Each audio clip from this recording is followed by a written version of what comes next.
Bonjour, dans l'épisode d'aujourd'hui, encore une application des nombres de Catalan. Nous allons voir en fait le problème des poignées de main. Alors, on place deux n personnes, donc un nombre pair de personnes si on veut, autour d'une table ronde.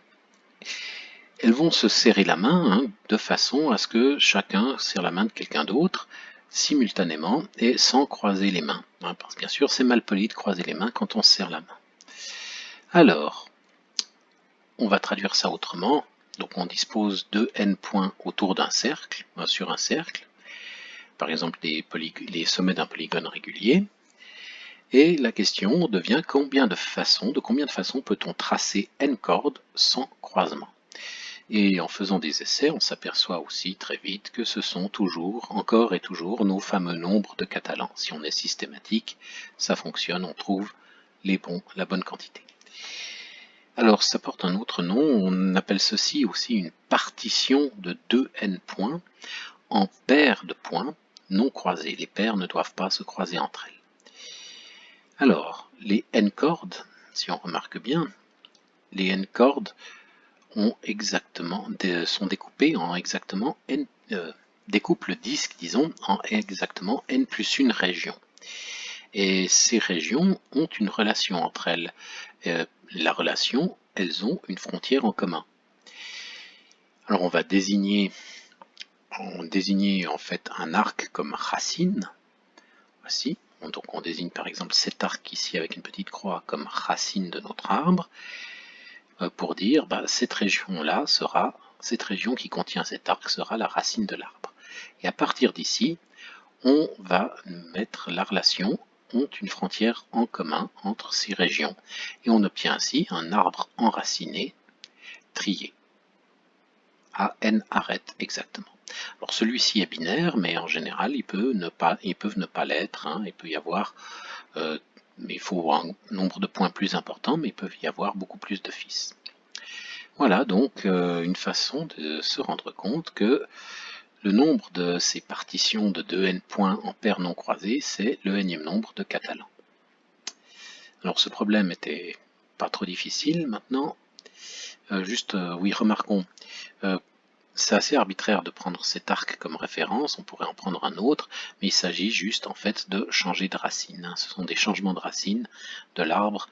Les changements de racine sont des choses qui se font assez souvent, par exemple en biologie pour les arbres phylogénétiques. Donc ça, ce sont juste des changements de racine. Donc un problème un petit peu plus corsé, mais qui est lié. Donc là, je vais vous laisser réfléchir dessus. On va considérer n points d'un cercle. Une partition non croisée, alors c'est pas une partition en paire non croisée, c'est une partition non croisée de ces points. Alors c'est simplement une partition en sous-ensemble, et on va considérer les enveloppes convexes de ces sous-ensembles. Et pour être non croisées, il faut que ces enveloppes convexes soient disjointes. Voilà, donc par exemple ici, une partition non croisée de ces 9 points en ce sous-ensemble-là. Alors juste peut-être pour vous aider, je ne sais pas si ça vous aidera, mais généralement on distingue un point ici. On distingue un point comme point de référence et on le nomme 1. Puis dans l'ordre positif de la trigonométrie, on nomme les autres. Donc ça c'est 2, 3, 4, 5, 6, 7, 8, 9. Et puis on revient à 1. Donc cette partition illustrée ici, c'est en fait ceci. Voilà, je vous laisse mettre sur pause et réfléchir comment résoudre ce problème.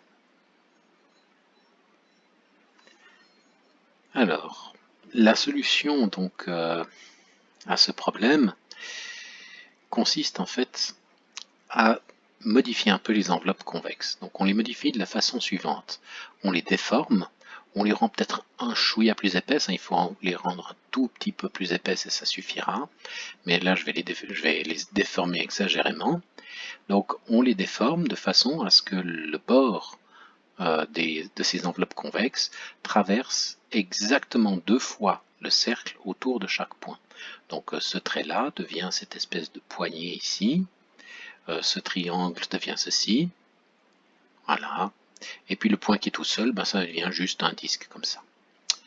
Donc maintenant, on va oublier les points, sauf le point de référence. Donc on va conserver notre point de référence. Il ne va pas nous servir à grand chose, il va juste nous dire ah oui, c'est en fait une bijection, on peut revenir en arrière. Donc on garde notre point de référence et on garde juste ces formes-là. Alors, ces formes rentrent et sortent du cercle. Donc on va juste garder les parties qui rentrent, en fait, qui sont à l'intérieur du cercle. Et oublier les parties autour, les parties qui débordent. On obtient ainsi des segments, on va même oublier les intérieurs, on obtient ainsi des segments, des arcs, qui lient entre eux deux n points sans jamais se croiser. Donc on est revenu au problème précédent. Et réciproquement, si on prend n'importe quelle partition en paires non croisées, et qu'on a notre point de référence, on peut revenir en arrière, construire ces régions à nouveau, remettre les points, et on obtient à nouveau notre partition non croisée. Donc, théorème, le nombre de partitions non croisées de n points, c'est le nème nombre de Catalan. Voilà, en fait, pour cette application, je pense être la dernière application directe des nombres de Catalan. Il y a beaucoup d'autres applications. Je vous mettrai une référence vers un document, en fait un chapitre d'un livre qu'on trouve, qui est disponible en PDF et qui référence une quantité phénoménale de problèmes où les nombres de Catalan apparaissent spontanément.